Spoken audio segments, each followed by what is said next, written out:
Hi friends, welcome to my channel. ఈ వీడియోలో family member certificate ఎలా అప్లై చేయాలి అనే విషయాన్ని మీకు క్లియర్గా ఎక్స్ప్లెయిన్ చేసి చూపిస్తాను. అసలు ఏంటి family member certificate? Family member certificate అంటే ఒక ఫ్యామిలీలో ఎవరైనా ఒక పర్సన్ చనిపోతే ఆ చనిపోయిన పర్సన్కి మిగిలిన వాళ్ళతో ఉండే రిలేషన్ని మనకు గవర్నమెంట్ సైడ్ నుంచి అఫీషియల్గా ఇచ్చే ఒక సర్టిఫికేటే ఈ ఫ్యామిలీ మెంబర్ సర్టిఫికేట్ అనమాట. ఎవరైనా ఒక చనిపోయినప్పుడు ఆ ఫ్యామిలీ మెంబర్కి అదర్స్ వాళ్ళ బిడ్డలతో కావచ్చు, వైఫ్తో కావచ్చు, ఇతరులతో ఉండే రిలేషన్ని మనము ఒక సర్టిఫికేట్ రూపంలో ఇస్తారనమాట. మన తహసీల్దార్ గారు అనేది ఈ సర్టిఫికేట్ ఇస్తారు. దీన్ని ఫ్యామిలీ మెంబర్ సర్టిఫికేట్ అంటారు. ఈ సర్టిఫికేట్ మనకు ఎక్కడ యూజ్ అవుతుంది?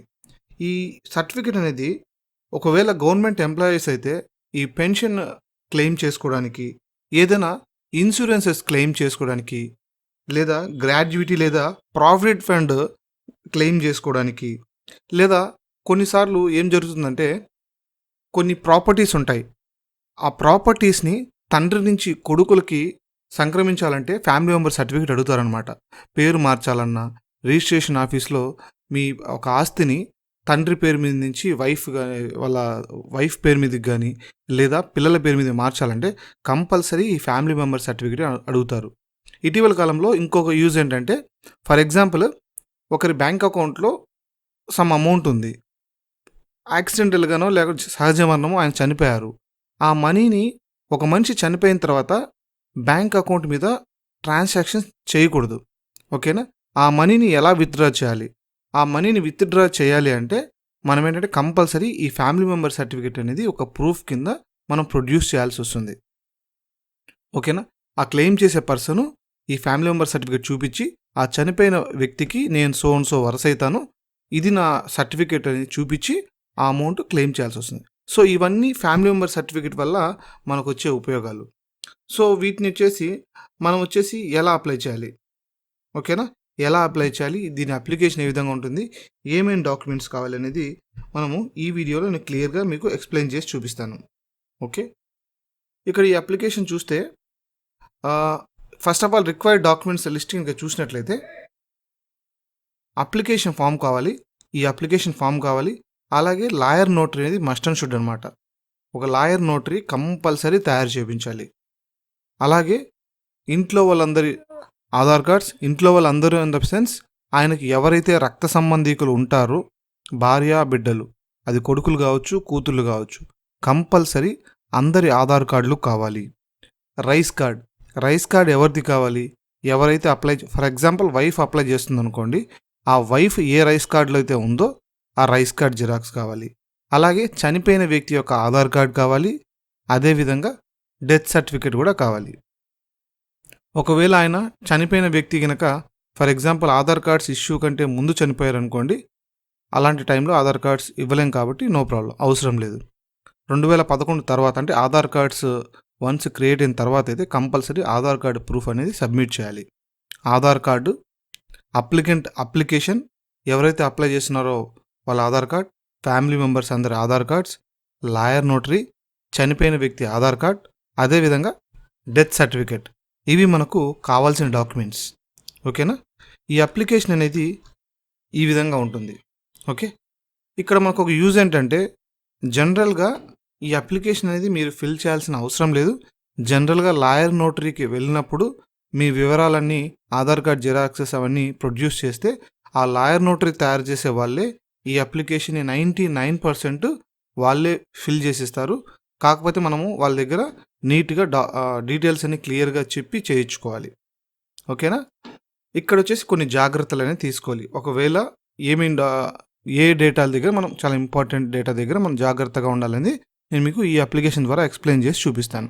Okay, first of all applicant ఎవరైతే అప్లై చేస్తున్నారో వాళ్ళ ఆధార్ కార్డ్ నెంబర్, ఆ అప్లికెంట్ పేరేంటి, అదేవిధంగా చనిపోయిన వ్యక్తితో వాళ్ళకి రిలేషన్ ఏంటి, వైఫ్ అయితే వైఫ్, సన్ అయితే సన్, వాళ్ళు ఆడా మగ, date of birth as per Aadhaar కానీ లేదా చదువుకున్న వ్యక్తి అయితే ఎడ్యుకేషనల్ టీసీ ప్రకారం ఆ రికార్డ్స్ ప్రకారం మనం వేయాలి.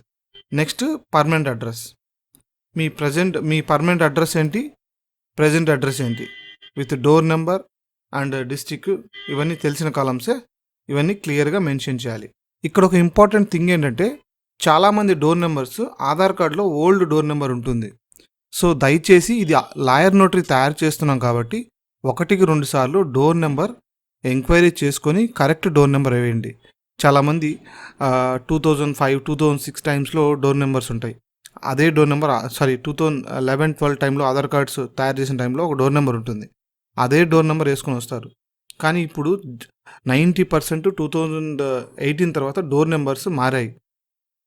రెవెన్యూ మండల్ ఆధారంగా కొత్త డోర్ నెంబర్స్ వచ్చాయి. దయచేసి ఈ డోర్ నెంబర్ వేసేటప్పుడు చూస్తే వేయండి. ఎందుకంటే జనరల్ అప్లికేషన్ అయితే కనుక పర్లేదు. ఇక్కడ ఏంటంటే లాయర్ నోటరీ కూడా కొట్టిస్తున్నారు కాబట్టి డోర్ నెంబర్ నీట్గా తెలుసుకొని మెన్షన్ చేయండి. ఇది ఒక ఇంపార్టెంట్ థింగ్. నెక్స్ట్ పోతే ఇవన్నీ సేమ్. రేషన్ కార్డ్ నెంబర్, మీ రైస్ కార్డ్ నెంబర్ ఏంటండి, డెలివరీ టైప్ మాన్యువల్ రాయాలి. ఇక్కడ డిసీజ్ డీటెయిల్స్ అంటే చనిపోయిన వాళ్ళ డీటెయిల్స్. ఎవరైతే చనిపోయారో ఆ చనిపోయిన వ్యక్తి పేరు, వాళ్ళ యొక్క ఫాదర్ లేదా husband name, date of death, ఏ విధంగా చనిపోయారు, జనరల్ డెత్తా, ఏదైనా ఆరోగ్యం బాలేక ఇల్లు హెల్తా, ఓకేనా. ఆ రీజన్ అనేది మనం కంపల్సరీ ఇక్కడ రీజన్ ఫర్ డెత్ కింద మనం మెన్షన్ చేయాలి. యాక్సిడెంట్లో చనిపోయారా, వరదల్లోనా, లేకపోతే ఫైర్ యాక్సిడెంటా, ఇల్ హెల్తా, ఇవన్నీ మనం ఇక్కడ ఉండే ఆప్షన్స్లో మెన్షన్ చేయాలి. డేట్ ఆఫ్ డెత్ కింద ఏ తేదీని చనిపోయారో క్లియర్గా మెన్షన్ చేయాలి. ఈ డేట్ ఆఫ్ డెత్ మీరు వచ్చేసి మీ డెత్ సర్టిఫికేట్ చూసి రాయండి. అలాగే చనిపోయిన వ్యక్తి ఏం పని చేసేవాళ్ళు, ఓకేనా. ఇక్కడ ఉంది state government services, government employee అయితే, లేదా జనరల్గా అందరూ సెల్ఫ్ ఎంప్లాయిడ్ కానీ, అగ్రికల్చర్ లేబర్ కానీ, కూలీ కానీ ఇట్లా మెన్షన్ చేస్తుంటారు. లేదా మీకు తెలిసిన ఆక్యుపేషన్ ఏమంటే రాయండి, డ్రైవరు అలా. ఆ చనిపోయిన వ్యక్తి ఆధార్ కార్డ్ నెంబర్ రాయాలి. అలాగే డెత్ ప్లేస్, ఎక్కడ చనిపోయాడు. ఒకవేళ డెత్ సర్టిఫికేట్ ఇచ్చింది హాస్పిటల్లో అయితే ఆ హాస్పిటల్ నేము, ఆ హాస్పిటల్ ఏ ఊర్లో ఉందో ఆ ఊరి పేరు రాయాలి. ఒకవేళ ఇంటి దగ్గర చనిపోతే కనుక ఆ ఏరియా పేరు రాస్తే సరిపోతుంది. నెక్స్ట్ పోతే ఫ్యామిలీ మెంబర్స్ అందరు ఆధార్ కార్డ్స్ ఇవ్వాలి. ఇక్కడ కొన్ని డౌట్లు వస్తాయి. ఫ్యామిలీ మెంబర్స్లో కొంతమంది ఆల్రెడీ చనిపోయి ఉంటారు, వాళ్ళకి ఎలా. బతుకున్న వాళ్ళంటే మనం ఆధార్ కార్డ్స్ అవన్నీ మెన్షన్ చేసి ఇచ్చేస్తాం. ఒకవేళ ఎవరన్నా చనిపోతే ఎలా. మీకు ఫ్యామిలీ మెంబర్ సర్టిఫికెట్లో పేరు రావాలి అంటే మ్యాండేటరీగా అందరి ఆధార్ కార్డ్స్ ఇవ్వాలి.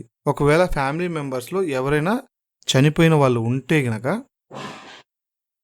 ఒకవేళ వాళ్ళు 2011 తర్వాత చనిపోయినంటే వాళ్ళ ఆధార్ కార్డ్ మ్యాండేటరీగా ఇవ్వాల్సి వస్తుంది. ఈవెన్ చనిపోయినా కానీ చనిపోయిన వాళ్ళ డెత్ సర్టిఫికేట్ కంపల్సరీ ఇవ్వాలి. డెత్ సర్టిఫికేట్తో పాటు వాళ్ళ ఆధార్ కార్డు ఇవ్వాలి. లేదా వాళ్ళకు సంబంధించి 2 రకాల ప్రూఫ్లు అనేది మనం యాక్సెప్ట్ చేస్తాం. ఒకటి పాస్పోర్ట్ కావచ్చు, రెండోది ఓటర్ ఐడి కావచ్చు. ఓన్లీ పాస్పోర్టు, ఓటర్ ఐడి, ఈ 2 ప్రూఫ్లు విత్ డెత్ సర్టిఫికేట్తో కలిపి ఇస్తేనే వాళ్ళ పేరు సర్టిఫికేట్లో ఇంక్లూడ్ అవుతుంది, ఓకేనా. లేదంటే ఇవి ఎంటర్ చేసేదానికి పాసిబిలిటీ ఉండదు. మీకు ఆ పర్సన్ చనిపోయిన వ్యక్తి పేరు కంపల్సరీ సర్టిఫికేట్లో రావాలంటే వాళ్ళ death certificate along with voter ID లేదా పాస్పోర్ట్ కానీ లేదా ఆధార్ కార్డ్ కానీ, ఈ 3 ప్రూఫ్ల్లో ఏదైనా ఒక ప్రూఫ్ మస్ట్ అండ్ షుడ్గా సబ్మిట్ చేయాలి, ఓకేనా. ఆ డీటెయిల్స్ మనం చనిపోయిన వ్యక్తి, ఈ ఫ్యామిలీ మెంబర్, ఫర్ ఎగ్జాంపుల్ ఎవరైనా చనిపోయారు, ఈ ఫ్యామిలీ మెంబర్స్ ఎవరైతే క్లెయిమ్ చేస్తున్నారో వాళ్ళ పేరు, వాళ్ళ ఏజ్ ఏంటి, ఆడ మగ, ఆ చనిపోయిన వ్యక్తి వాళ్ళకుండే రిలేషన్ ఏంటి, వైఫా, కొడుకా, కూతురా, ఇలా. ఆ వ్యక్తికి మ్యారియల్ స్టేటస్ ఏంటి, పెళ్ళైన వాళ్ళ కాదా, మ్యారీడ్ ఆర్ అన్మ్యారీడ్. ఇక్కడ ఆధార్ నెంబర్ నేను చెప్పా కదా. చనిపోయిన వ్యక్తులు ఎవరైనా ఉంటే వాళ్ళ యొక్క పాస్పోర్ట్ నెంబర్ వేయచ్చు, ఇక్కడ ఓటర్ ఐడి కార్డ్ రాయొచ్చు, లేదా వాళ్ళ ఆధార్ నెంబర్ ఉంటే ఆధార్ నెంబర్ రాయొచ్చు. ఇవన్నీ జత చేసి మనం సచివాలయంలో కానీ మీ సేవలో కానీ ఇస్తే దాన్ని విఆర్ఓకి ఫార్వర్డ్ చేస్తారు. తర్వాత వచ్చేసి ఈ సర్టిఫికేట్కి 15 నుంచి 25 రోజులు పడుతుంది. ఎందుకంటే ఇది వచ్చేసి 2 వీక్స్ జనరల్గా రూల్ ప్రకారం అయితే ఈ సర్టిఫికేట్కి అప్లై చేసిన తర్వాత 2 వీక్స్ నోటీస్ బోర్డులో డిస్ప్లే చేయాలి. సో క్యాండిడేట్ వాళ్ళ ఫ్యామిలీ ఇదని చెప్పేసి, చనిపోయిన వ్యక్తితో రిలేషన్ అని చెప్పేసి మీకు ఫ్యామిలీ మెంబర్ సర్టిఫికేట్ అప్లై చేశారు, ఏమైనా అబ్జెక్షన్స్ ఉంటే ఎవరైనా చెప్పండి అని చెప్పేసి సంబంధిత సచివాలయంలో కానీ ఎంఆర్ఓ ఆఫీస్లో కానీ నోటీస్ బోర్డులో డిస్ప్లే చేయాలి అంటారు, ఓకేనా, యాజ్ పర్ రూల్. కానీ ఈ సర్టిఫికేట్ వచ్చేసరికి మన కనీసము 2 వీక్స్ నుంచి 20 డేస్ వరకు పడుతుంది, ఓకేనా. ఇది అప్లికేషన్ ప్రొసీజరు. దీంట్లో మీకు ఇంకా ఏమైనా డౌట్స్ ఉంటే కామెంట్ సెక్షన్లో తెలియజేయండి, నేను తప్పకుండా మీకు రిప్లై ఇస్తాను. ఓకేనా? నా ఈ ఎక్స్ప్లెనేషన్ మీకు నచ్చినట్లయితే please do like this video. ఇంకా మీ ఫ్రెండ్స్ ఫ్యామిలీ మెంబర్స్ ఎవరికైనా ఉంటే షేర్ చేయండి, వాళ్ళకు ఉపయోగపడుతుంది. Thanks for watching.